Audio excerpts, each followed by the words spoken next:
જામનગર જિલ્લામાં ઉપરવાસમાં વરસાદના કારણે જામનગરના દરણ નજીક આવેલ ખોડિયાર માતાજીનું મંદિર છે તે સમગ્ર મંદિર છે તે આજે પાણીમાં ગરકાવ થઈ ચૂક્યું છે. મંદિરનો આ દ્રશ્ય છે તે એબીપી અસ્મિતા પર એક્સક્લુઝિવ જોઈ રહ્યા છો.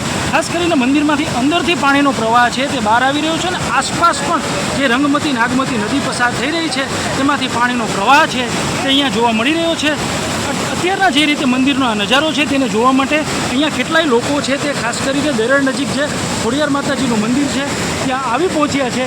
એટલે કે ક્યાંક ને ક્યાંક આ વર્ષે પણ ઉપરવાસમાં ભારે વરસાદના કારણે જામનગર નદીના દરણ નજીક આવેલું છે આ ખોડિયાર માતાજીનું મંદિર છે તેનો વધુ એક વખત આ નજારો છે તે આજે જોવા મળ્યો છે. રવિ બુદ્ધદેવ, એબીપી અસ્મિતા, જામનગર.